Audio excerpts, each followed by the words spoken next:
30 ते 35 वर्षापासून पुसद शहरात एकमेव विश्वसनीय नाव तुफान टी सेंटर यांची एकमेव दूध dairy Vasantnagar police station road व शिवाजी महाराज शाळा समोर वाशिम रोड येथे आपल्या सेवेसाठी नवीनच दूध डेअरी उघडण्यात आली आहे। तरी आपण एक वेळ अवश्य भेट द्या। रोजच्या नवीन घडामोडी बघत रहा आपल्या दारव्हा सेलू रोजंदारीवर काम करणाऱ्या बेरोजगाराचे टाकीवर चढून आंदोलन कायमस्वरूपी नोकरीवर लावतो असे दिले होते सरपंच व सचिवाने आमिष। तालुक्यातील माणिकडोह येथील गरीब कुटुंबातील बेरोजगाराला कायमस्वरूपी नोकरीवर रुजू करून देतो असे तोंडी आमिष दाखवून सुमारे 3.5 वर्ष काम करून घेतले। उपासमारीची वेळ आलेल्या बेरोजगाराने सहकुटुंब दिनांक 20 फेब्रुवारी 2026 पासून ग्रामपंचायतीच्या हद्दीतील पाण्याच्या टाकीवर चढून शोले स्टाईल आंदोलन सुरू केले आहे। या आंदोलनामुळे गावकऱ्यांचे लक्ष वेधून घेतले आहे।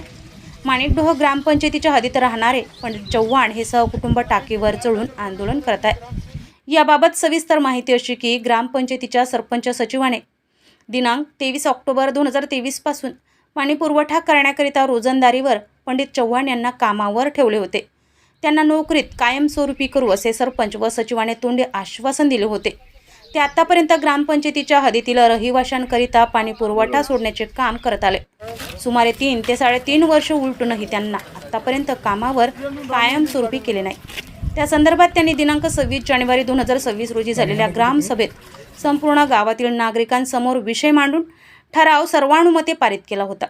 परंतु ग्रामपंचायतीचे अधिकारी संबंधित वरिष्ठांना ठराव देण्यास व पुढील प्रक्रिया करण्यात टाळाटाळ करत आहे। त्यामुळे शासन व प्रशासनाचे लक्ष वेधून घेण्याकरिता दिनांक 20 फेब्रुवारी 2026 रोजी ग्रामपंचायतीच्या पाण्याच्या टाकीवर बसून आंदोलन करत असल्याचा इशारा ग्रामपंचायतीचे सचिव सरपंच यांना लेखी स्वरूपात पत्र लिहून दिला होता। त्याची एक प्रतिलिपी गटविकास अधिकारी, ग्रामीण पोलीस ठाण्याचे ठाणेदार व उपविभागीय अधिकाऱ्यांना दिले होते। त्यामुळे प्रशासन काय भूमिका घेणार याकडे आंदोलनकर्त्यांचे लक्ष लागले आहे। गटविकास अधिकाऱ्याने त्यांच्या नावाचा ठराव फेटाळला।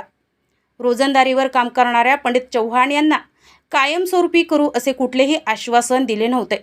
उलट त्यांना काम मिळावे आणि त्यांचा व त्यांच्या कुटुंबियांचा उदरनिर्वाह व्हावा याकरिता त्यांना रोजंदारीवर लावून दिले होते। त्यांना कायमस्वरूपी करावे असा ठराव सुद्धा ग्रामपंचायतीने घेतला होता। तो ठराव गटविकास अधिकाऱ्याकडे सादर केला। त्यानंतर गटविकास अधिकाऱ्याने अशी नियुक्ती करता येत नाही, त्यांची नियुक्ती शासनाच्या नियमानुसार करावी लागेल असे सांगून ठराव फेटाळला होता। त्यांना कामावरून काढले नाही। आंदोलन करून काहीही साध्य होणार नाही। सरपंच माणिकडोह पुसद प्रतिनिधी। तुमचं नाव सांगा पूर्ण। माझं नाव पंडित सुरेश चव्हाण, माणिकडोहचा रहिवासी असून आता आपण इथं उपोषणला बसले पाण्याच्या टाकीवरी, तर मुद्दाम आपला काय आहे?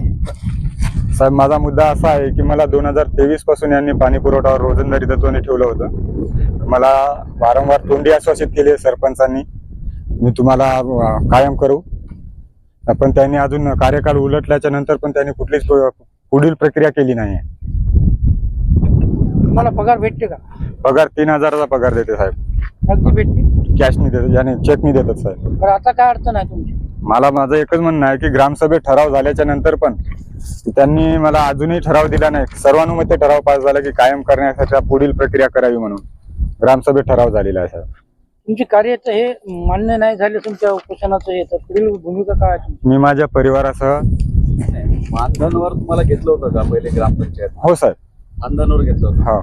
मानधनाचा नियम तुम्हाला जाहीर म्हणजे जे जाहिरात आहे ते वाचली होती का तुम्ही? GR यांचा ग्रामपंचायतचा त्याच्यानंतर नाही का तुम्हाला जे ग्रामपंचायतचे सचिव आहे हो, त्यांनी काय दिला संदेश तुम्हाला त्याच्यामध्ये त्यांनी सर्व रोजंदारी तत्वावर ठेवण्यात येत आहे म्हणून असं सांगितलं साहेब, रोजंदारी कर्मचारी म्हणून। हा,